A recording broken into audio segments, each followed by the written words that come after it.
মায়া বন বিহারিণী,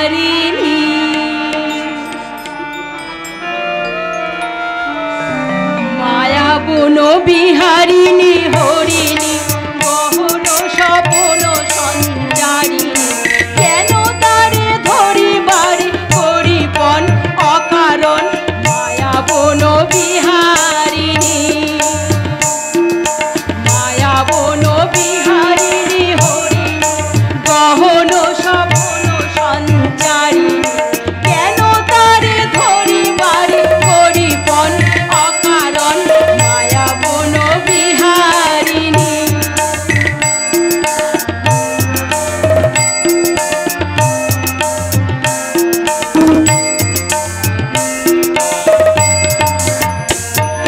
থাক থাক নিজ মনে দূরেতে, আমি শুধু বাঁশরীর সুরে, থাক থাক নিজ মনে দূরেতে, আমি শুধু বাঁশরীর সুরেতে, পরশ করিব তার প্রাণ মন অকারণ মায়া বন বিহারিণী,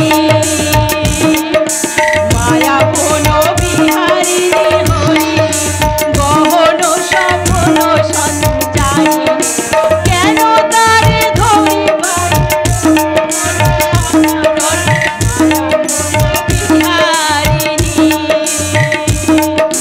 মায়া বন বিহারিণী হরিণী গহন স্বপন সঞ্চারিণী, কেন তারে ধরিবারে অকারণ মায়া বন বিহারিণী, মায়া বন বিহারিণী, মায়া বন বিহারিণী। বাহ বাহ বাহ বাহ, চমৎকার পাপিয়া, চমৎকার। ও দীপঙ্কর, তুমি এসেছো। আজ মনে হচ্ছে আমার স্বপ্ন সত্যি সফল হতে চলেছে। এতদিন যাবি কি অশান্তি ভোগ করছিলাম।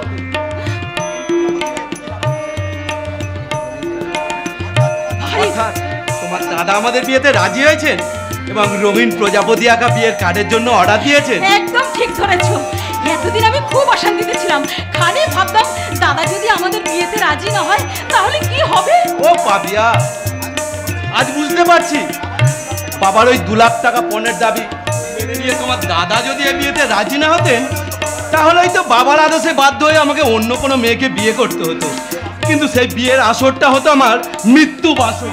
দীপঙ্কর, আজ তোমার মুখ থেকে এই কথাটা শোনার পর আমার জীবনটা সত্যি ধন্য হয়ে গেল দীপঙ্কর। বুঝতে পারলাম যে আমি একজন সত্যিকারের পুরুষকেই ভালোবেসেছি। তবুও সে ভালোবাসার বুকে একটা কাঁটা বিঁধে আছে পাপিয়া। এর যন্ত্রণা আমি কিছুতেই ভুলতে পারছি না যে 2 লাখ টাকা ঘুষ দিয়ে তোমাকে আমার জীবনে আসতে হচ্ছে। সত্যি দাদার শেষ সম্বলটুকু কেড়ে নিতে আমারও মন চাইছে না দীপঙ্কর। তাই তাই মাঝে মাঝে মনে হয় তুমিও যখন পণের ব্যাপারটাকে সমর্থন করো না, তাহলে আমরা যদি পালিয়ে গিয়ে বিয়ে করি। পালিয়ে? না মানে ওই চোরের মতো পালাবো কেন বলো? ভালোবেসে আমরা তো কোনো অন্যায় করিনি দীপঙ্কর। তাছাড়া তোমার দাদার প্রস্তাব যখন মেনে নিয়েছেন তখন শুধু শুধু পালিয়ে গিয়ে কি লাভ? লাভ না হলেও লোকসান কিছু হবে না দীপঙ্কর। এই অবিনাশ চৌধুরী ছেলের পরিচয়টা মুছে গেলে হয়তো তোর ভালোবাসার বাগানে রঙিন স্বপ্নের ফুল ফুটবে, কিন্তু রান্নাঘরে হাঁড়ি চড়বে না। এসব অবান্তর কথা বলে কোনো লাভ নেই বাবা। পাপিয়ার দাদা যখন তোমার প্রস্তাব মেনে নিয়েছেন, মেনে নেওয়ার তো কোনো লক্ষণই দেখতে পাচ্ছি না। আরে আজই তো 1 লক্ষ টাকা অ্যাডভান্স দিয়ে যাওয়ার কথা ছিল, অথচ সে ভদ্রলোকের এখন এই বাড়িতে আসার সময়ই পেলেন না। ও বাবা, টাকাটা দিতে যদি 2-1 দিন দেরি হয়ে যায় তাতে এমন কিছু মহাভারত অশুদ্ধ হয়ে যায় না বাবা? হবে, নিশ্চয়ই হবে। সংসারের তো কোনো খবর রাখিস না। দেবজানের বিয়েতে আমার 10 লক্ষ টাকা খরচ হয়ে গেছে। কারখানাটা ধর্মঘট করে সেই মজুররা লাখ লাখ টাকার মাল ওই গুদামে পচে নষ্ট হচ্ছে, আর সেইগুলো শোধ দিতে গেলে আমাদের গাড়ি বাড়ি বিক্রি করে দিয়ে ওই রাস্তায় গিয়ে দাঁড়াতে হবে। তার জন্য তো আমি দায়ী নই বাবা। ব্যবসা কিংবা সংসারের কোনো ব্যাপারেই তুমি আমার মতামত নিয়ে কাজ করো না।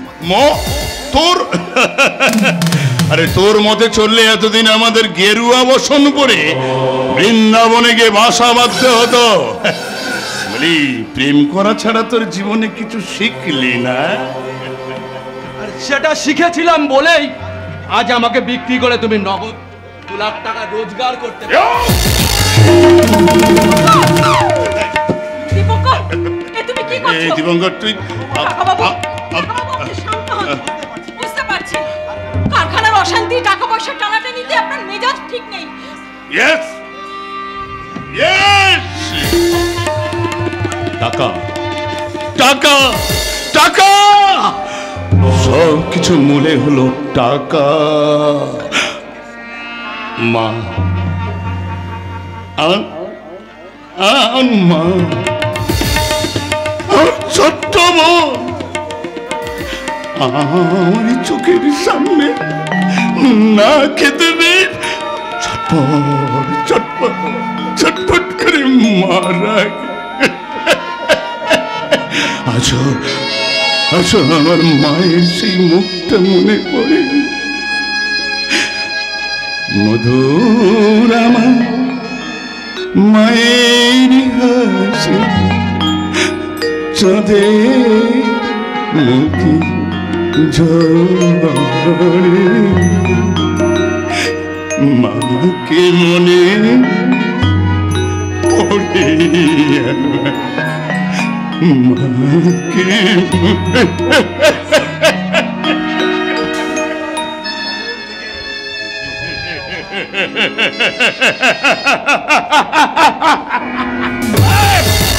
তখন থেকেই আমি অভাব, দারিদ্র আর গরিবীকে আমি ঘেন্না করি ঘেন্না করি ঘেন্না করি। হ্যাঁ, সেই ঘেন্নার জোরেই আজ আমি কারখানা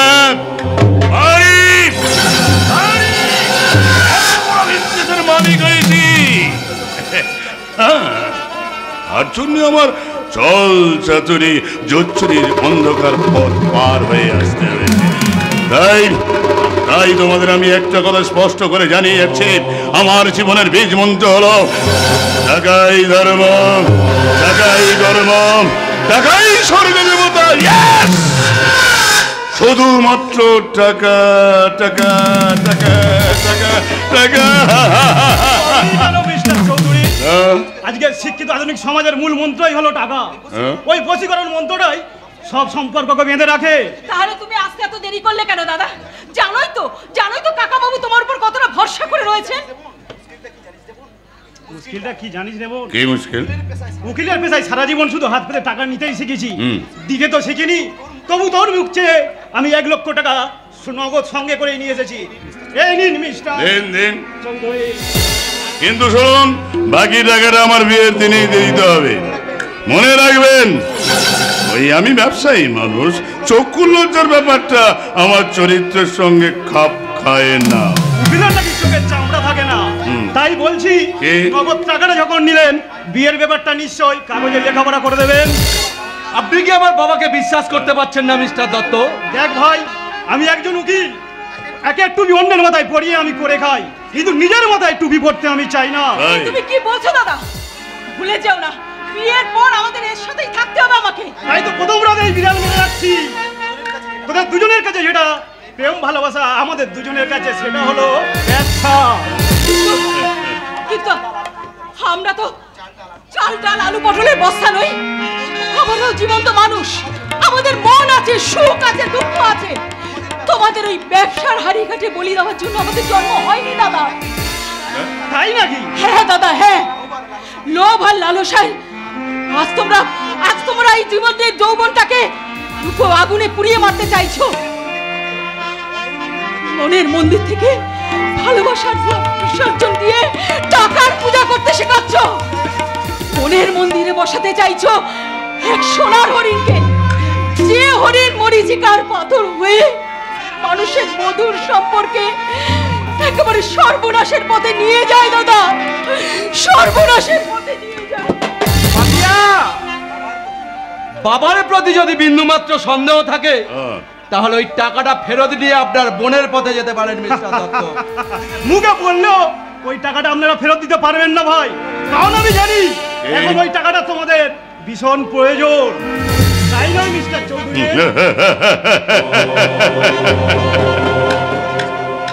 আমি বলেই গিয়েছিলাম যে আমি যার সঙ্গে কারবারটা করছি সে হলো অন্যের খবর বার করে এনে নিজের হাঁড়ি চড়ায়। তাহলে আমি সামনের সপ্তাহে আশীর্বাদের দিনটা ঠিক করছি, ওই আসরেই আপনি 5 জনের সামনে সব লেখাপড়া করে দেবেন। হ্যাঁ, দিতেই হবে, কারণ আমি আপনাকে যতটা সহজ সরল ভেবেছিলাম আপনি তার থেকে অনেক বেশি শেয়ানা। ভালোই জমবে তালু মশাই, মনে রাখবে দেবযানী কিংবা পাপিয়ার সঙ্গে ভালোবাসা নিয়ে আমি সাবলুডো খেলতে পারেন, উকিলের সঙ্গে খেলতে গেলে এক চালে যেমন 1 লাখ পেয়ে যাবেন, কিন্তু পরের চালে আপনার পাকা ঘুটিরা সাপের হাতে মোড়াই যাবে। তাই আমার সঙ্গে খেলাটা হলো মরণ খেলা, মরণ। I mean game of death. ওরে দীপু, এবারের খেলাটা মনে হয় একটু কঠিন হবে রে। বুদ্ধি শুদ্ধি কবে হবে বলতে, এত বড় হয়েছে শালা, এত মেয়ে থাকতে সে একটা উকিলের মনকে প্রেম করতে গেলি? সব কিছু ভাবো না বাবা, যতদিন পাপিয়া আমার প্রেমে হাবুডুবু খাবে ততদিন ওর দাদাকে মুজরে রস বের করতে পারবে। পাপিয়ার সামনে তোমার সঙ্গে কেমন সুন্দর অভিনয় করলাম দেখলে? আমিও অভিনয়টা কম করিনি, তবে ছেলে হয়ে তুই যেভাবে হাতটা আমার চেপে ধরেছিস না, হাতটা এখনো টন টন টন টন টন টন টন। সব ব্যথার কথা ভুলে যাও বাবা, লোকে উকিলকে পয়সা দেয়, এই পৃথিবীতে আমরাই প্রথম তার কাছ থেকে পয়সা খেলাম। ভুল করছেন দীপুদা, উকিলের কাছ থেকে পয়সা খেলো, সে পয়সা হজম করা খুব কঠিন কাজ। তোকে আমি এই বাড়িতে আসতে বারণ করেছি, কেন এসেছি? কি করবো স্যার, রঘুয়াকে হাফিজ করার জন্য 50,000-এর কথা হয়েছিল, সেই 6 মাস আগে দীপুদা মাত্র 10,000 দিয়েছে। বাকিটাও পেয়ে যাবি, তার জন্য এত তাড়া দিচ্ছিস কেন? শ্যামপুরে 5 বিঘা জমির জন্য বায়না করেছিলাম, ওরা এসে রোজ তাগাদা দিচ্ছে। কোন যখন ছেড়ে দিয়ে তুই কি এখন চাষবাস শুরু করবি নাকি? আজ না করলেও একদিন তো করতেই হবে স্যার, মুস্তানি করে তো কারো সারা জীবন কাটবে না। বাবা, তুই হঠাৎ এমন ধর্মজ্ঞানীর মতো কথা বলছিস কেন রে? ধর্ম আমি মানি না বাবু, শুধু একটা সাদা কথা জানি। কি কথা? আমাদের লাইনে যতদিন রক্তের তেজ আছে ততদিন সবাই ইসলাম করবে, বয়স বাড়লে পুলিশ পাবলিক দুপক্ষ পেছনে লাথি মারবে স্যার। তাহলে তোর বক্তৃতা বন্ধ করে এখান থেকে বিদায় হ, কদিন বাদে এসে টাকাটা নিয়ে যাবি। না স্যার না, বাড়ি বয়ে যখন এসেছি তখন আমি কিছুতেই। চোখ নামিয়ে কথা বল, নইলে এখন ইন্সপেক্টরের খবর দিয়ে তোকে আমি হাজতে পুরে দেবো। হাজতে আমি অনেক ঢুকেছি স্যার, আবার বেরিয়ে গেছি, কিন্তু এবার আর একা একা সেখানে যাবো না, সব কথা ভাগ করে দিয়ে 2-1 ভদ্রলোককেও সঙ্গে নিয়ে যাবো। যত বড় মুখ নয় তত বড় কথা, আজ তোকে একটা চরম শিক্ষা দিয়ে ছাড়বো।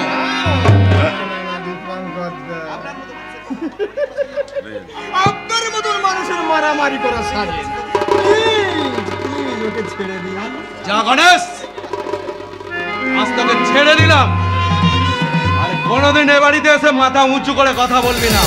টাকা না পেলে বলতেই হবে দীপুদা, আপনাকে আমি 1 সপ্তাহ টাইম দিয়ে গেলাম, তার মধ্যে যদি টাকা না পাই তাহলে কি করবি?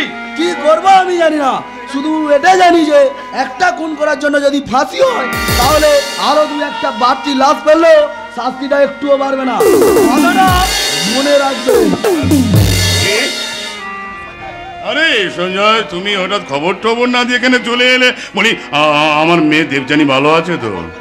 এখনো পর্যন্ত ভালো আছে, তবে এরপর কেমন থাকবে সেটা নির্ভর করছে আপনার উপরে। তুমি কি বলছো? আমি তো কিছু বুঝতে পারছি না সঞ্জয়। হ্যাঁ, মানে ব্যবসা বাণিজ্য নিয়ে আমরা একটু গাড্ডায় পড়ে গেছি, তাই দাদা আমাকে আপনাদের কাছে পাঠিয়েছে। সে কি? টাকার জন্য। সে কি কথা? না না না না না, আমাদের পক্ষে এখন কোনো টাকা দেওয়া সম্ভব নয় সঞ্জয়। এক কথা না বললে চলে, আমরা বোনটা যে আমাদের বাড়িতে জমা আছে, সে কথাটা কি ভুলে গেলে নাকি? সঞ্জয়, তুমি কি বলতে চাও? সেটা আপনিও জানেন, আমি জানি, শুধু আমার দাদা জানেন। হ্যাঁ, তাই আমি বলছি, কি বলছো? ওই অমর সরকারের সঙ্গে এই বৌদির ভাব ভালোবাসার ব্যাপারটা। সঞ্জয়, আমার সামনে দাঁড়িয়ে এই নোংরা কথাগুলো বলতে তোমার লজ্জা করলো না? সে তো করতে হয় না স্যার। হ্যাঁ, কথা দিচ্ছি, কি কথা? 1 লাখ টাকা পেলে আমি একটাও কথা দাদাকে বলবো। ও সোহেল, এতদিন ধরে তোমাকে আমি ভদ্রলোক বলে জেনে এসেছি। ভুল ভুল বল। করেছেন স্যার। অবশ্য ভদ্রলোকের মতো চেহারা হলেও আমি তো ভদ্রলোক নই। আসলে তুমি একটা জঘন্য জানোয়ারের চেয়ে অধম। এই নাও তোমার টাকা। আর remember, দেবযানীর অতীত জীবনের ইতিহাসের কথা যেন সন্দীপের কানে না যায়। আপনি যে গান্তু শোনা দিয়ে আমার মুখটা সেলাই করে দিলেন, বছরে হয়তো 2-1 আপনার সঙ্গে হাত, হ্যাঁ, নইলে হয়তো বউদের বিধবা সেজে হ্যাঁ। বাড়ি ফিরে আসতে। এই সব কিছু নির্ভর করছে এই মান্তু শোনা। মানি মানি মান্তু শোনে। সঞ্জয়! আমার মনে হয় বাবা, হ্যাঁ, এর পিছনে নিশ্চয়ই অমরের হাত আছে। ওই শয়তানটা হয়তো সঞ্জয়কে এখানে পাঠিয়েছে। হ্যাঁ। ওই হারামজাদাটাকে বাঁচিয়ে রেখে তুমি মস্ত বড় ভুল করেছো। ভুল। এই ভুলের আমি সংশোধন করব, যেখান থেকেই হোক, যেমন করে এই অমরকে খুঁজে বার করে তার গলায় পা তুলে দিয়ে এই সমস্ত অপরাধের আমি প্রতিশোধ করব। দেবযানীর জীবনে যদি কোনো অশান্তি নেমে আসে, ওই অমরের বুকের রক্ত দিয়ে তার প্রায়শ্চিত্ত করতে হবে।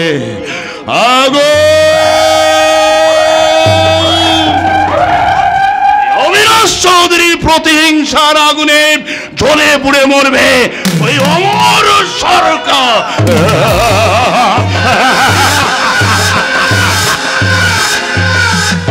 আগুন!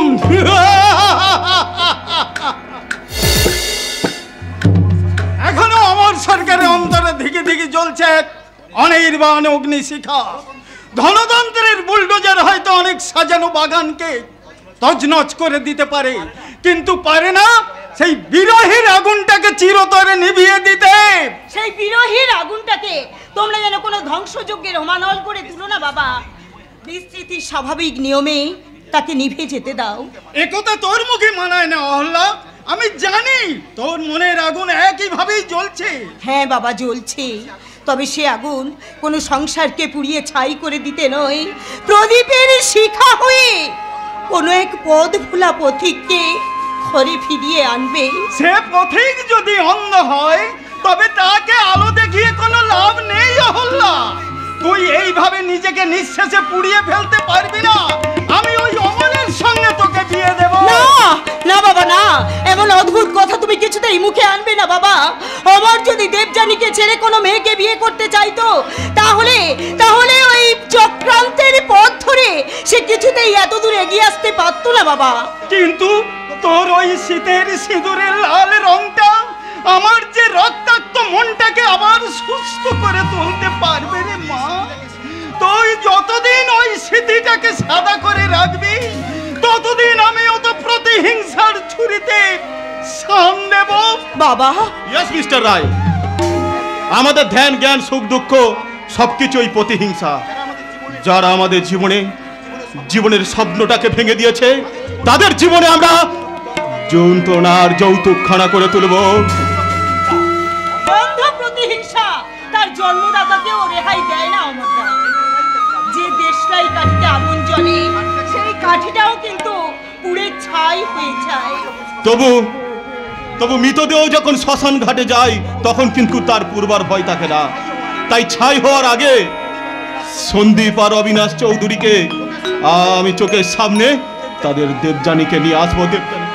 তার আগে বলো এই নতুন বাড়িটা তোমার পছন্দ হয়েছে কিনা?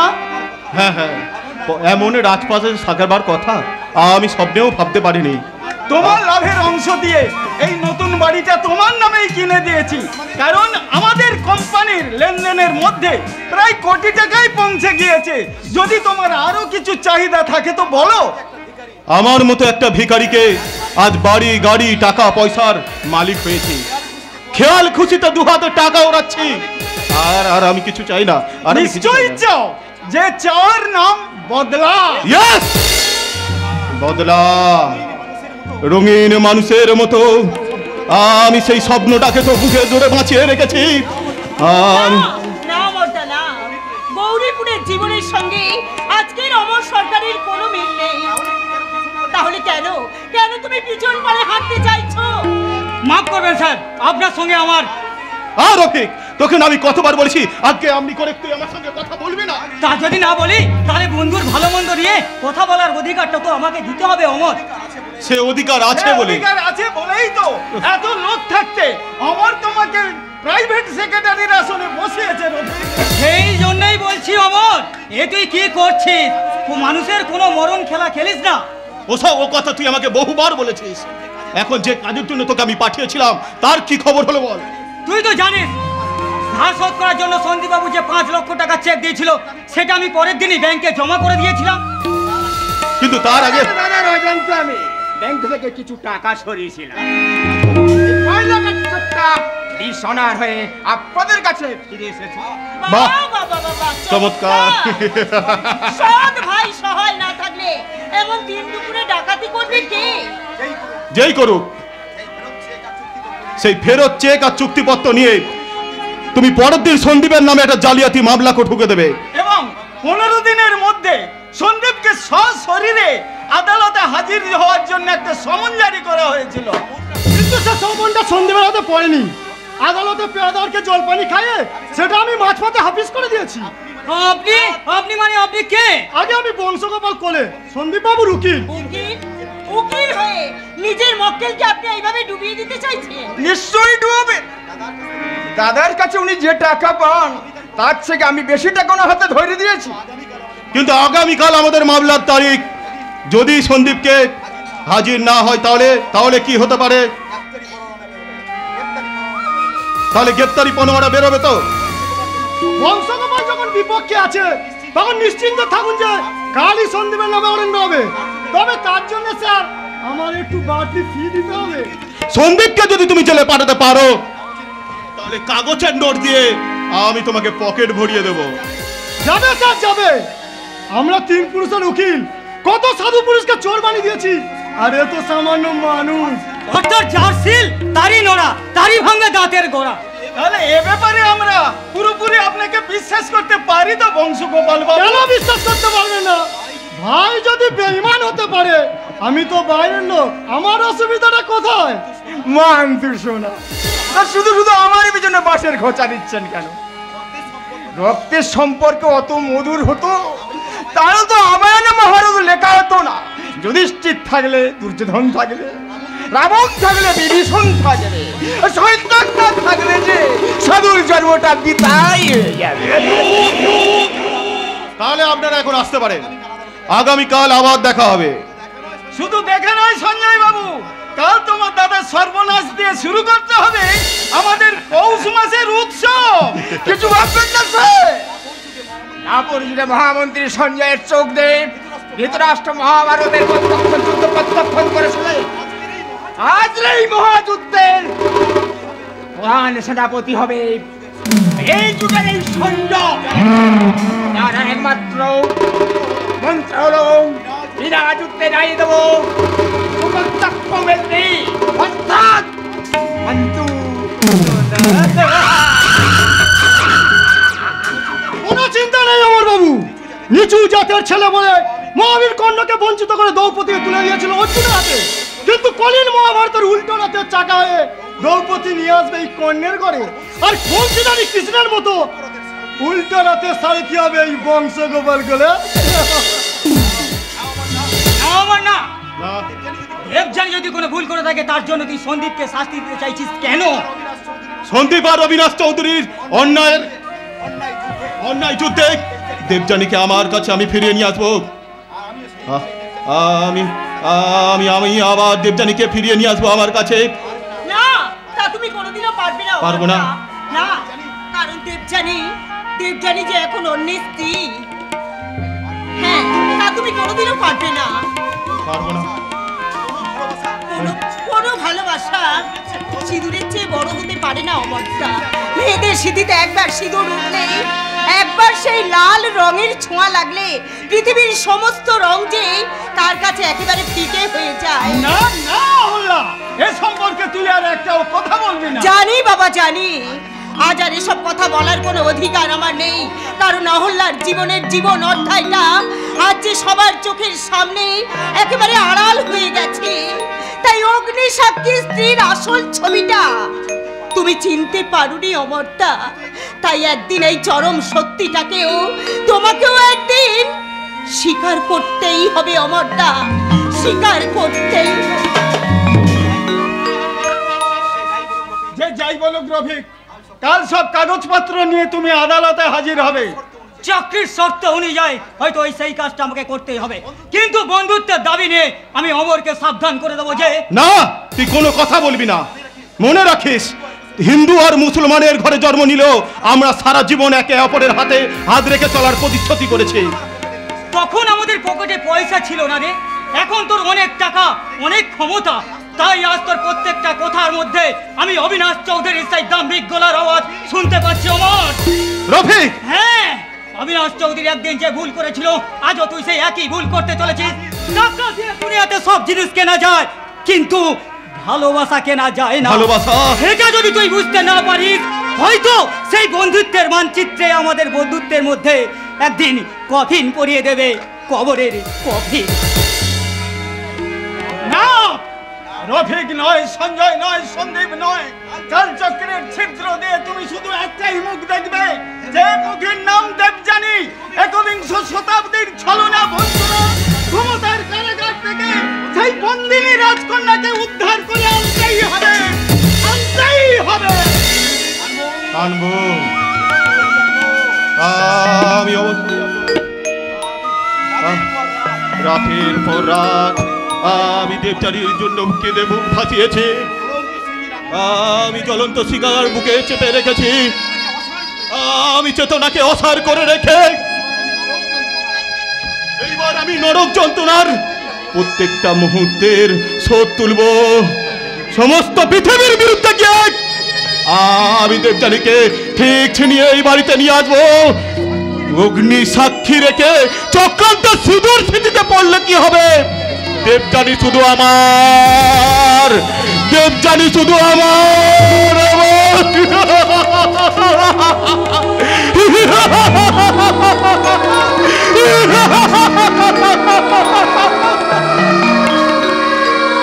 হ্যাঁ হ্যাঁ, দেবযানী শুধু আবার, শুধু আবার আমার। তবু কেন কেন আমি তাকে আপন করে কাছে টানতে পারি না? আমার ভালোবাসার আবির দিয়ে আমি তার দেহ মন যৌবনকে কেন ভরিয়ে দিতে পারি না? এক বিবাহিত নারীর ন্যায্য অধিকারটাকে আমি কেন তার হাতে তুলে দিতে পারি না? আপনার প্রশ্নের উত্তর আপনাকে খুঁজে নিতে হবে দাদা। আধার মনে অচল সাগরে ডুব দিয়ে এই প্রশ্নের উত্তর আপনাকে খুঁজে নিতে হবে দাদা। মানুষের মন এক চোরাবালির চর নিখিল, তার নাগাল পাওয়ার আগেই যে নিজেকে তলিয়ে যেতে হয়। এই কথা বলে আপনি নিজের দায়িত্বটাকে এড়িয়ে দিতে চাইছেন দাদা? না না রেখিল, না।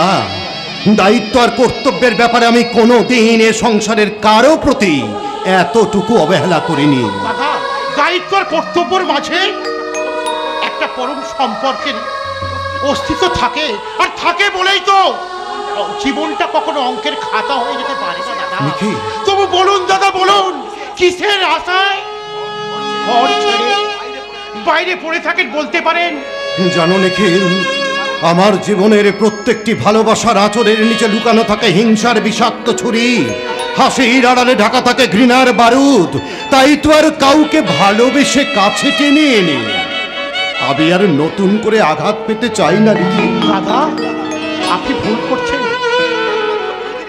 এক বছর পরে এই বৌদির ভালোবাসাকে হিংসার চোখে হীরের ফুল ফোটাতে, নিজের ঘরে আলো থাকতে কেন আপনি আলিয়ার পেছনে ছুটে চলেছেন দাদা? অন্নপূর্ণা ঘরে থাকতেও মহাদেব কেন অন্যের জন্য পথে পথে ভিক্ষায় বেরোয় বলতে পারো ঠাকুর? ওটাই যে পুরুষের ধর্ম। বন্ধনকে অগ্রাহ্য করাই ওদের চরিত্রের অহংকার। ওই অহংকারী পথিককে চার দেয়ালে দায়িত্ব রাখা যে আপনার কর্তব্য। জানি না সেই কর্তব্য পালনে আমি কোনোদিনও সফল হব কিনা, কারণ দেবযানী কোনোদিনও কারো আপন হতে পারেনি। এক ভালোবাসার বন্দর থেকে ভাগ্য তাকে যেখানে নিয়ে এসেছে সেখানে আত্মীয় আছে, কিন্তু আপনজন নেই। চোখ ধাঁধানো ঝাড়বাতির আলো আছে, কিন্তু ভালোবাসার আলো নেই। আপনি যে নিজেই আলোর প্রদীপ হয়ে জ্বলতে বলতে, তাই তো যখন তুমি আমার এই জিনিসটা নিয়ে আসতে বলেছিলে আমি তখন অবাক হয়ে দিয়েছিলাম। তারপর বুঝেছি এটা কোনো পাপের ফসল নয়, এটা তোমার পূজার নৈবেদ্য। এই নাও বৌদি, নাও। জানি না কিভাবে তোমার এই ঋণ আমি শোধ করব। তোমার পূজা সার্থক হলে ঋণ শোধ হবে বৌদি। যে পূজা আমাদের অসীম করুণার মন্ত্র শেখাবে, মন্ত্র শক্তির জোরে তুমি আবার জয় ওই লালি মন জয় করে নিতে পারবো। সেদিন আমি প্রতিষ্ঠিত করতে পারবো ভারতীয় নারীর চিরন্তনী মহিমা। ভারতীয় চিরন্তনী মহিমা। আমারও পূজার সময় হয়েছে দেবযানী। সন্ধ্যার অন্ধকার নেমে এলে যখন পাখিরা সব ঘরে ফিরে আসে, তখন বাইরে বেরোনোর জন্য আমার মনের পাখিটাও যে অশান্ত আক্ষেপে ডানা ঝাপটা। একটু দাঁড়াও, আজ আমি তোমাকে একটা উপহার দিতে চাই। এই নাও, ধরো। কি আছে এতে? তুমি নিজেই খুলে দেখে নাও।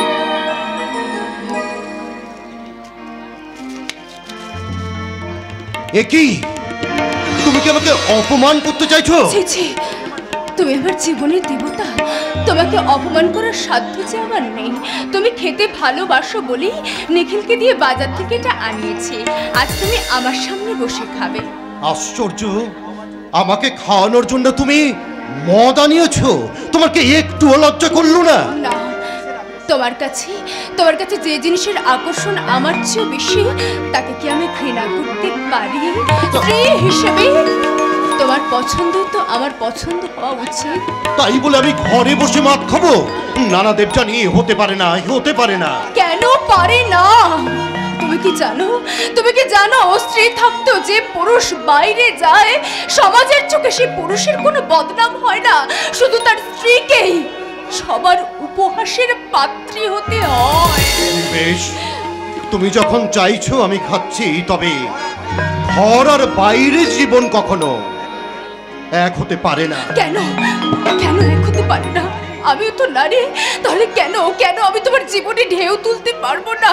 একবার আমার দিকে ভালো করে তাকিয়ে তুমি দেখো তো, কোন দিক থেকে কিসের অভাব আছে আমার ভেতরে? বলো না, কোন দিক থেকে কিসের অভাব আছে আমার ভেতরে? দেবযানী,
জানি না।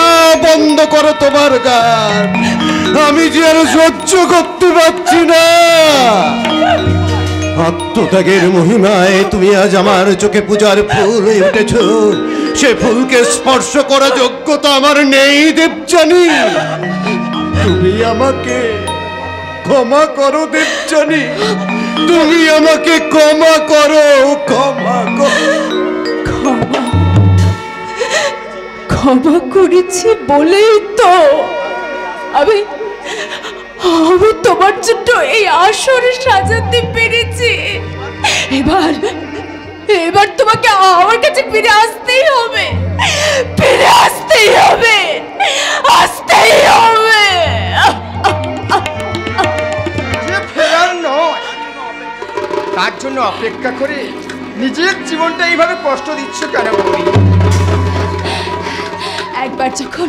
একবার যখন এই মানুষের হাত দিয়ে আমি সিঁদুর পড়েছি, তখন জন্ম জন্মান্তর ধরে তার জন্য অপেক্ষা করাই তো আমার জীবন ধর্ম। কিন্তু যৌবনের তো একটা ধর্ম আছে। মানুষটা সেই বসবাইক গোলাপকে ফেলে রেখে বাসি ফুলের গন্ধ নিতে বাজারে যায়। তার জন্য এই বয়সের ধর্মটাকে ভুলে থাকবে কেন? কি বলতে চাও তুমি ঠাকুরপো? তোমার আর দাদার সম্পর্কটা তো আমি জানি, তাই বলছি তুমিও উপসী আমিও এই দুজনে আপোষে দুজনের খিদেটা মিটিয়ে নিলে। এই বাড়িতে আরো একটা উপসী মেয়ে আছে ঠাকুরপো, যার নাম লালি। তার কাছে গিয়ে তুমি এই কথাটা বলতে পারবে তো? বলে দিও না লালি আমার মার। লালি যদি তোমার বোন হয় তাহলে আমি তোমার মা।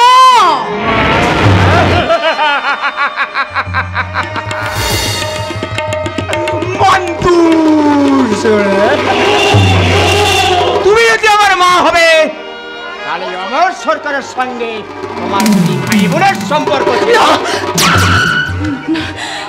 বিয়ের আগে দেবযানীকে আজ আমি আর চিনি না। আমি নিজের হাতে তার চিতায় আগুন দিয়ে যেদিনে শীতে আমি সিঁদুর পড়েছি। সিঁদুর সিঁদুর যখন তখন টিপটাপে তুলে ফেলতে পারে, আবার নামাতো চাটা করুন বয়স দিয়ে মিঠে দিয়ে।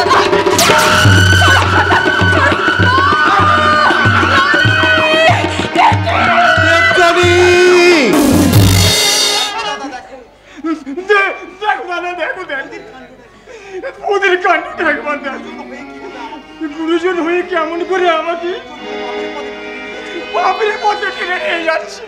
না, মিথ্যা কথা তুমি আমার কথাটা বিশ্বাস করো। সব মিথ্যা কথা বলছে। তুমি এখান থেকে চলে যাওয়ার পরে ঠাকুরপো জোর করে এই ঘরে এসে আমাকে। এত চেঁচামেচি কিসে? কি হয়েছে? তুই আবার ফিরে এলি কেন? তাই তো ভাবছি কাকা, আমার বউয়ের কথা শুনে কেন আমি আজ ঘরে ফিরে এলাম। যদি না আসতাম তাহলে আজ আমাকে এইভাবে এক গোপন পাপ আর ব্যভিচারের সাক্ষী হতে হতো না। ওকে আমি এত ভালোবাসি আর ও কিনা ছি ছি ছি। জয় শিব শম্ভু, আমি তো কিছু বুঝতেই পারছি না কি হয়েছে। খুলে খালে বলি দে তো। কি আর হবে, এই বৌদি অনেক ধরে আগে আমার চোখে সে ইঙ্গিত করছিল। আজ একা পেয়ে না বাবা না, এসব কথা আমি বলতে পারবো। খবরদার একদম মিথ্যে কথা বলবে না, একদম না। ইতরের মতো জোর করে আবার গায়ে হাত দিয়ে এখন সবার সামনে তুমি সাফাই গাইছো। কি বললে তুমি? আমার সন্ধ্যাকে এত বড় অপমান করে তোমার একটু লজ্জা করে না? মিথ্যে, সব মিথ্যে। ছোটদার আমি মিথ্যা কথা বলছে, কেউ তামাতো ছিড়িয়ে বললেও আমি এ কথা বিশ্বাস করি না। জীবনে কোনোদিনও আমি মিথ্যে কথা বলিনি। তুমি আমার চরিত্র আমার ভালোভাবেই জানা আছে। ছোটদার আমি মিথ্যা কথা বলে তুমি এই সংসারে আগুন লাগাতে চাইছো। তুই ঠিক বলেছিস, তুই ঠিক বলেছিস লালি। ওদের দু ভাইয়ের ভালোবাসাটা কিছুতেই সহ্য হচ্ছে না, সহ্য হচ্ছে না বলেই ও এইভাবে সেটাকে ভাঙতে চাচ্ছে। আমার আমাকে কি বলে জানিস, এর মধ্যে কোনো দোষ নেই। তোমার দাদাকে বাড়ি পাঠিয়ে রোজ রাত্রে দুজনে একসাথে থাকবো।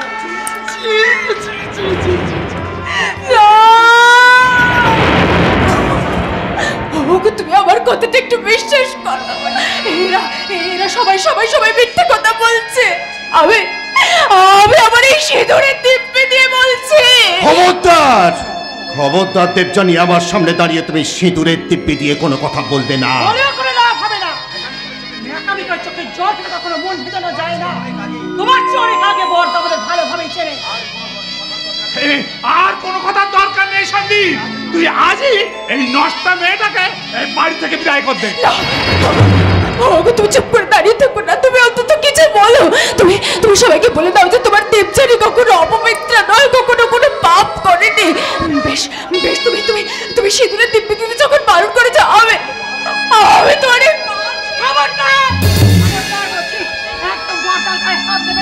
তোমার মতো একে আমার ভালোভাবেই জানা আছে। যে মেয়েকে সম্মান বিক্রি করে তার এই বাড়িতে কোনো জায়গা হবে না। বেরিয়ে যাও, বেরিয়ে যাও, বেরিয়ে যাও। মা জননীকে যদি এই বাড়ি থেকে বাইরে যেতে হয়, তাহলে আপনাকে সংসারে লক্ষ্মী গেল লগে লগে এই বাড়ি থেকে বাইরেও যাইতে হইব। চুপ করে একদম আপনি দালালি করবেন না। দালালি করাই তো আমার কাম গো দিদিমণি। যদিও এখানে কি ঘটেছে আমি জানি না, তবে এইটা বুঝি ওই দিদিমণিকে আপনাকে গলার কাঁটা হইয়া গেছে, তাই আবার নতুন কোন পেঁচে ফেলা ওই দিদিমণিকে কাঁটাকে উচ্ছেদ করতে চাইছেন। কিন্তু বর্দা তো এগুলো আর করবেন না। হ্যাঁ, তোমার এই অগ্নি সাক্ষী স্ত্রীর সম্মান তোমার হাতে। দয়া করে তোমার আদেশে আমি নরকেও যেতে রাজি আছি, কিন্তু দয়া করে আমাকে তুমি অবিশ্বাস করো। অবিশ্বাস করবে না? সন্দীপ সারা জীবন আমাকে বিশ্বাস করে এসেছে, আজও আমার ছেলে আমার কথা মতো কাজ করবে, এই তাই না সন্দীপ? কাকা বাবু, কাউকে হয়তো কিছু দিনের জন্য বোকা বানিয়ে রাখা যায়, কিন্তু সেই মিথ্যের কারবারটা সারা জীবন ধরে চালানো যায় না। তুই কি বলছিস বাবা? তুমি, লালি, সঞ্জয়, তোমরা সেই মিথ্যের ব্যবসা চালাচ্ছ। দিনের পর দিন, বছরের পর বছর ধরে সেই চলছে সেই ব্যবসা। আর আমি সব বুঝেও চুপ করে বসে আছি শুধু তোমাদের ভালোবেসে। তাই তো এই আকাশের চন্দ্র সূর্য মিথ্যে হতে পারে, কিন্তু দেবযানী কোনোদিন মিথ্যে বলতে পারে না। তোমাদের হাজারটা সত্যকে মিথ্যেকে আমি মাথা পেতে মেনে নিলিও এটা আমি কিছুতেই মানব না যে এই দেবীর মতো মেয়েটার চরিত্রে কোনো দাগ থাকতে পারে। তুমি আজ আমাকে যে সম্মান দিয়েছ, পৃথিবীতে কোনো স্বামীর কাছ থেকে কোনো স্ত্রী বোধহয় তা পায়নি। তাই শুধু তোমার স্ত্রী হিসেবে নয়, এদেশের প্রত্যেকটা লাঞ্ছিত নারীর তরফ থেকে আমি তোমাকে প্রণাম জানাচ্ছি।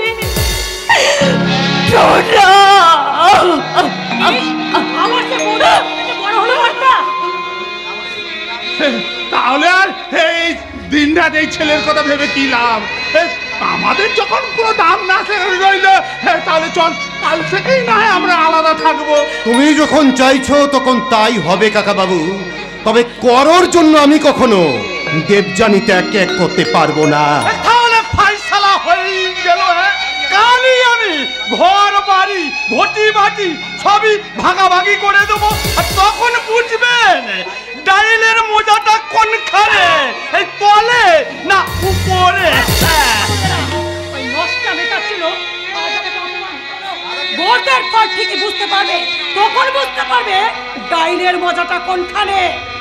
সেই দিনের অপেক্ষায় আমি থাকুঙ্গ সোনা, তার আগেই বোধ হয় আপনাকে হাতে হাত করা পড়ু যাবে।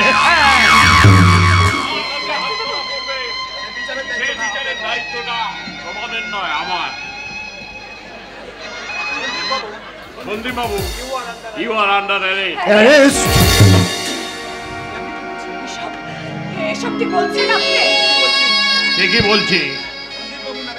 সন্দীপ বাবুর নামে আদালতে কেস ফাইল করা আছে। আমার নামে গ্রেপ্তারি পরোয়ানা? কেন স্যার, কি অপরাধ করেছি আমি? রাজ ফাইন্যান্স কোম্পানি আপনি ফলস চেক দিয়েছেন 5 লক্ষ টাকা। আমি নিজে চেক লিখা বর্দারে সই কই গেছি। সেই দিনে পুরো ব্যাংকে 5 লাখ টাকাই জমা ছিল। কি ছিল আর না ছিল সেটা আপনি আদালতে গিয়ে জানাবেন।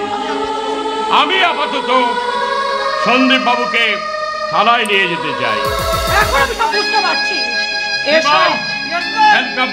অমর সরকারের ষড়যন্ত্র, শুধু অমর সরকার নয়, বলতার পুরো প্রেমের সাথে হাতে হাত মিলিয়ে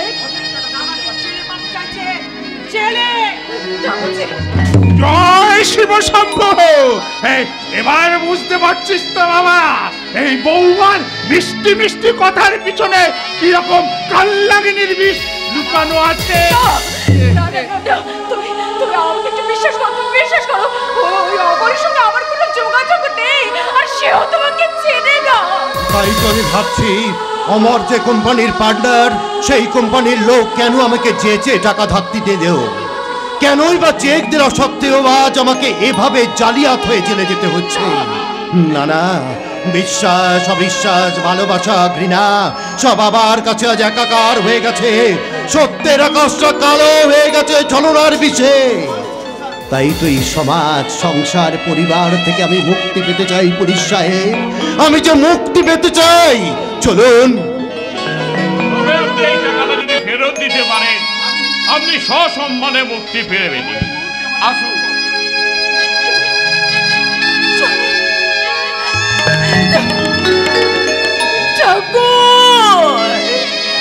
এই তুমি কি করলে? আমি স্বামীর মঙ্গল ছাড়া কোনো দিনও তোমার কাছে কিচ্ছু চাইনি। স্বামী ছাড়া আর কারো ছবিকে আমি মনের মাঝে জায়গা দিইনি। পুরোনো দিনের সমস্ত স্মৃতি আমি চালিয়ে পুড়িয়ে ছাই করে দিয়েছি। তাহলে কেন তুমি আমাকে পুরস্কার দিলে? চুপ কর হারামজাদি! স্বামীর বিরুদ্ধে এত বড় ষড়যন্ত্র করে ন্যাকামি করে চোখে জল ফেলা হচ্ছে। কথা কও, কথা কও। আমি জানি তুমি এই পায়ের নিচে মাটি, মায়ের মতো পবিত্র। নিজের বুকখান ফালাফাল কইরাও নিষ্ফলা সংসারে সন্তান ফলাতে আইছ। তুমি চুপ কইরা থাকলে এই ধরিত্রীটা যে মরুভূমি হইয়া যাইব। না ম্যানেজার বাবু, এবার আমি সেই দিন কথা বলবো যেদিন সব অপরাধ থেকে মুক্তি দিয়ে আমার স্বামীকে এই বাড়িতে ফিরিয়ে নিয়ে আসবো। আমি যদি সতী হই, আমার সেটির শীঘ্রের যদি কোনো জোর থেকে থাকে, তাহলে নিজের সর্বনাশ করে হলেও আপনাদের বাড়ির ছেলেকে আমি বাড়িতে ফিরিয়ে দেব। আর তা যদি আমি না পারি, তাহলে জানবেন ধর্ম মিথ্যা, পুরাণ মিথ্যা, নারীর সত্যি সাবিত্রীর তপস্যা মিথ্যা, নারীর সিঁদুর ওই কারখানায় তৈরি হওয়া একটা রঙিন পাউডার মাত্র। আর সেই পাউডারের ভয়ে আমি কোনোদিনও মাথা নামাবো না ম্যানেজার বাবু, কোনোদিন আমার মাথাটা নামাবো না, কোনোদিনও না।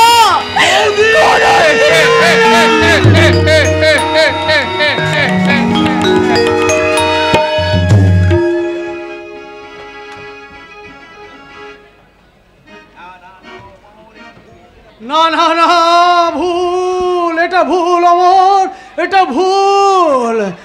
আজ তুমি দেবযানীর স্বামীকে বন্দি করে তাকে ছিনিয়ে আনতে চাইছো নিজের কাছে। এটাই হয়তো অমরদার পতনের কারণ নাট্যকার। তবু দেবযানী কোনোদিন তার কাছ থেকে সে ফিরে আসবে না। সে যে আজ একজনের অগ্নিসাক্ষী স্ত্রী।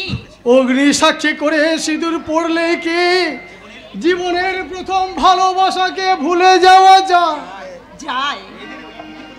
মেয়েদের সেই অগ্নি পরীক্ষায় উত্তীর্ণ হতে হয়। অথচ অমর কিন্তু আজও ভুলতে পারলো না তার দেবযানীকে। ভুলে যেতে পারিনি বলেই তো আবার আমার বাবা তার সাধ্য সিদ্ধির জন্য তার হাতিয়ার করে গড়ে তুলেছে। আমার স্বার্থ সিদ্ধি নয় অহল্লা, আমি যা কিছু করছি সব তোর জন্য। আমার জন্য? হ্যাঁ, তো যে অপমান আর পবিত্র পরিচয়টা কেড়ে নিয়েছিল, আমি তার শুধু প্রতিশোধ নিচ্ছি। কিন্তু তার জন্য দেবযানী শাস্তি পাবে কেন? কেন কেন? সে তো কোনো অন্যায় করেনি। তবু আমি ন্যায় অন্যায় কিছুই বুঝিনি। আমি শুধু এইটুকু জানি যে বাপ যেমন তার বাপকেও ছাড়ে না, তেমনি বাবার পাপের প্রায়শ্চিত্ত তার সন্তানকেই করতে হয়। তাহলে এখন আমাকেও আমার নিজের পথে ফিরে যেতে হবে বাবা। কোথায় যাবি তুই? আমি ধ্বংসযজ্ঞের নীরব দর্শক হতে পারবো না। কোথায় যাবি তুই? আমাকে আমাকে আমার নিজের পথে যেতে হবে। হ্যাঁ, নিজের জায়গায়। কারণ কারণ তোমার দেবযানীর যে আসল পরিচয়টা আজও সেখানে বাঁধা পড়ে আছে। তুই না একদিন প্রতিজ্ঞা করে বলেছিলিস যতদিন না সেই মানুষটা মাথা নিচু করে অন্যায় স্বীকার করবে ততদিন তুই তার কাছে ফিরে যাবি না। প্রতিজ্ঞা আমি ভুলিনি বাবা। আমি জানি কলের চাকা প্রতিনিয়ত ঘুরে চলেছে। এমন একদিন আসবে যেদিন সব হারিয়ে এই এই অহল্যাই হবে তার জীবনের একমাত্র আশ্রয়। ঠিক বলেছ অহল্যা, কালের চাকা ঠিক তার নিয়মেই ঘুরছে। তাই তো দেবযানী এবার আমার, শুধু আমার হবে না। তুমি ভুল করছো অমর, তুমি ভুল করছো।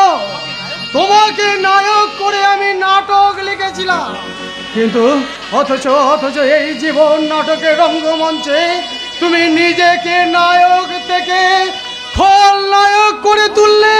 খলনায়ক অর্থাৎ ভিলেন? না নাট্যকার না, একদিন অভাব আর দারিদ্র্যের অভাবে যারা আমার কাছ থেকে দেবযানীকে ছিনিয়ে নিয়েছিল, আমি দেবযানীকে তাদেরকে সামনে দাঁড় করিয়ে শুধু একটাই কথা বলতে চাই, আজ কোটি টাকার মালিককেও কিসের জোরে তোমরা তাকে ভালোবাসায় ফিরিয়ে দেবে? সিঁদুরের জোরে। সিঁদুরের জোরে? ওটা তো ষড়যন্ত্রের সিঁদুর। দেবযানী কেন সে সিঁদুর আজীবন পড়ে থাকবে?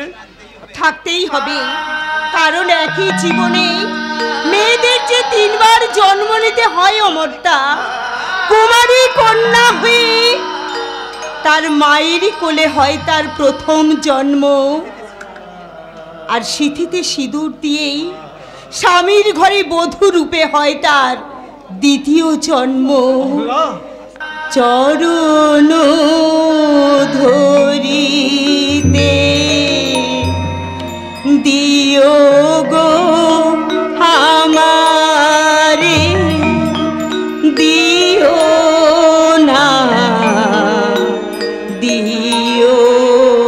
না সরাই, জীবন মরণ সুখ দুঃখ দিয়ে বুকে ধরিব জড়াই, চরণ ধরিতে দিও গো আমারে, দিও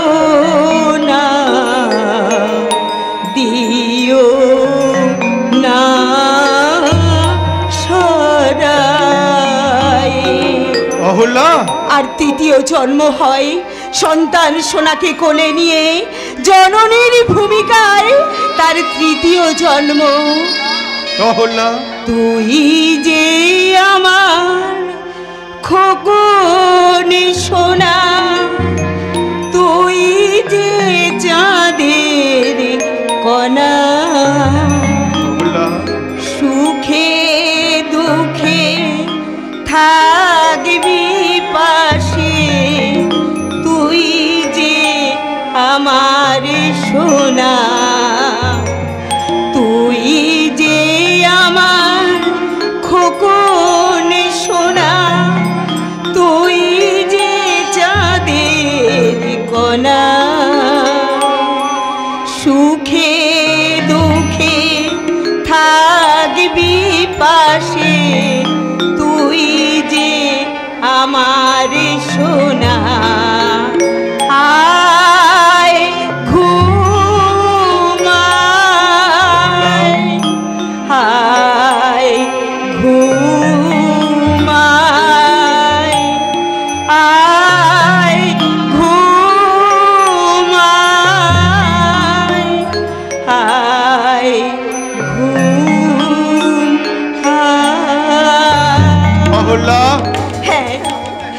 অমরটা, হ্যাঁ, প্রত্যেকটাই জন্ম মেয়েদের দেহ মন নতুন করে বাঁচার সুযোগ করে দেয়। তাই দ্বিতীয় জন্মে দেবযানীও যে একজনের গৃহবধূ, তাই হাজার চেষ্টা করলেও তাকে তুমি কিছুতেই ফিরিয়ে আনতে পারবে না অমরদা, কিছুতেই না, কিছুতেই। তোমাকে পারতেই হবে অমর। একবিংশ শতাব্দীর নতুন যুবকদের সামনে তুমি হবে একমাত্র উদাহরণ যে মহাবীর কর্ণের মতন তুমি পরাজিত নায়কের গৌরব নিয়ে বাঁচতে চাওনি। সে যেমন ভালোবাসতেও পারে, তেমনি সব বাধার সঙ্গে যুদ্ধ করেও ভালোবাসাকে করায়ত্ত করতে পারে। সত্যিকারের ভালোবাসা শুধু কাছে টানে না, দূরেও ঠেলে দেয়। অমর যদি সত্যিই দেবযানীকে ভালোবাসে, তাহলে তাহলে দেবযানীর সংসারটা এইভাবে ভেঙে না দিয়ে সুন্দর করে সাজিয়ে দি। কি করে সাজাবো নাট্যকার? সন্দীপ তো আজ জেলে, কিন্তু কিন্তু আমি যে 1 বছর যে যন্ত্রণা বুকে চেপে রেখেছি, আমি দেবযানীকে ভালোবেসে শুধু তো বাঁচতে চেয়েছিলাম। মানুষ হিসাবে কেন সেই অধিকারটা পেলাম না বলতে পারো? সবার ভাগ্যে সবকিছু পাওনা থাকে না অমর। তাই তো রামচন্দ্র রাজকুমার হয়েও তাকে বনবাসে যেতে হয়। সেটাকে মেনে নিতে শেখো অমর, সেটাকে মেনে নিতে শেখো। আরে এই দেখো মশাই, আপনি আমার মক্কেলকে কুপরামর্শ কেন দিচ্ছেন? কুপরামর্শ দিচ্ছি? নিশ্চয় দিচ্ছেন। সবাই যদি ভাগ্যকে মেনে নিয়ে ঘরে বসে থাকে, তাহলে কেউ আদালতে গিয়ে মামলা লড়বে না, আর আমাদের মতো পুরো উকিলদের পুরো আমল চুষতে হবে। Right, you are right. পুরস্কারের জোরে মানুষ নিজের ভাগ্যকে যাচাই করে নেয়। ঘুমন্ত সিংহের মুখে কখন শিকার এসে ধরা দেয় না। তবে গায়ের জোরে, তবু গায়ের জোরে গাছ থেকে 1000টা ফুল ছিঁড়ে নিতে পারবে, কিন্তু 1000 চেষ্টা করলেও একটা ফুল ফোটাতে পারবে না। দেবযানী কোনোদিন তোমার হবে না, হতে পারে না। বংশগোপাল বাবু, মনে রাখবেন, কিছুতেই যেন সন্দীপের জামিন না হয়।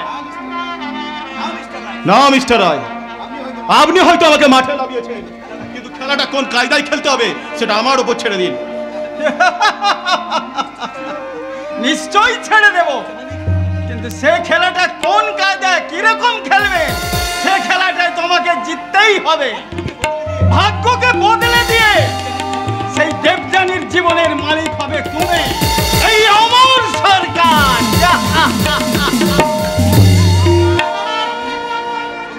সন্দীপের জামিনের কোনো ব্যবস্থা হয়নি তো? আগে না, হবে না। ওদিকে টাকার দায়ে ওদের বসত বাড়িটা মাওলা ঠুকে ক্রোক করে মাওলা ঠুকে দিয়েছি। এবার যদি সঞ্জয়কে দিয়ে, এইবার সঞ্জয়কে দিয়ে আমি যদি ওদের কারখানার আসল দলিল হাতাতে পারি, তা সেটার জন্য আপনার একটা নকল দলিল করে দিতে পারবো। তাই করুন, যেমন করে হোক আপনি সন্দীপকে পথের ভিখারি করে দিন। অবিনাশ চৌধুরী অনেক দূর থেকে তোমাকে দেখতে এসেছে। অমর বলে কেউ এখানে থাকে না। মাই নেম ইজ অমর সরকার। আশা করি 50% পার্টনার্স অফ রাজ অটোমোবাইলস আর রাজ ফাইন্যান্স। আন্ডারস্ট্যান্ড? তুমি কাকে কি বলছো তা তুমি জানো? আমি অবিনাশ চৌধুরী। যেতেবেন না মিস্টার চৌধুরী। শুধু দেবযানীর বাবা বলে আমি আপনার জন্য 5টা মিনিট ব্যয় করতে পারি। বংশগোপাল বাবু, আগে স্যার আপনারা কথা বলুন, আমি বাইরে যাচ্ছি। তবে দেখবেন আমি দুধে মিশে না জানো যা। মিস্টার সরকার, বাইরে যখন কেউ নেই আপনি আমাকে নাম ধরে ডাকতে পারেন। আমি জানতে চাই তুমি ষড়যন্ত্র করে সন্দীপকে জেলে পাঠিয়েছো কেন? মিস্টার চৌধুরী, আপনিও কি কাউকে ষড়যন্ত্র করে জেলে পাঠিয়েছিলেন? পাঠিয়েছিলাম, আবার আমি তাকে খালাস করে নিয়ে এসেছিলাম। আপনার মেয়ে সন্দীপের হাত ধরে চলে যাওয়ার পর, কিন্তু আজকে যদি সেই মেয়ে আমার হাত ধরে এই বাড়িতে আসে, তাহলে আমার চেঁচাবেন না মিস্টার চৌধুরী। আমি না না না না না না না না না আমার আমি হাত জোড় করে তোমার কাছে সন্দীপের মুক্তি ভিক্ষা চাইতে আসেনি। তাহলে আমি এসেছিলাম শুধু তোমাকে দেখতে। সেদিন যাকে অভদ্র আনকালচার বলে ভেবেছিলাম, সে তার সেই অমর সরকার নিজেকে বদলাতে পেরেছে কি না। কিন্তু না না, তোমার চরিত্রের এতটুকু ময়লা পরিষ্কার হয়নি। সেদিন যেমন অসভ্য অভদ্র ছিলে, আজও ঠিক তেমনিই আছো। কিন্তু একই চরিত্র নিয়ে আমার সরকার একদিন আপনাকে ওই জামাইয়ের আসনে বসাবে মিস্টার চৌধুরী। আমি তোমাকে শেষবারের মতো সাবধান করে দিয়ে যাচ্ছি, যদি সন্দীপের কথা ভালো করে খালাস করে দাও, নইলে দেবচানীর কথা ভুলে যাও, নইলে নিজের মরণকে নিজেই তুমি ডেকে আনবে। সন্দীপকে আমি একটা সত্যি জেল থেকে ছাড়া দিতে পারি। শর্ত? তার আগে আপনার মেয়েকে একটা রাতের জন্য আমার এখানে পাঠিয়ে দিতে হবে।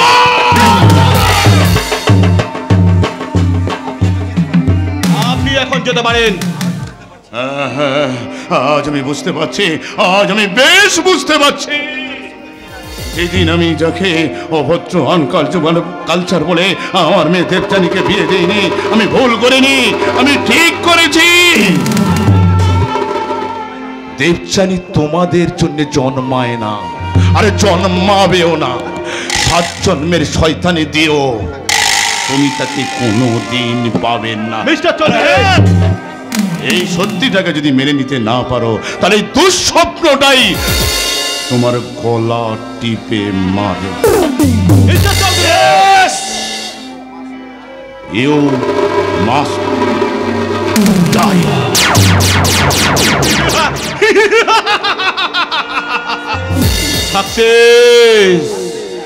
Success and last. এতদিনে আমার বুকের জ্বালাটা মিটেছে।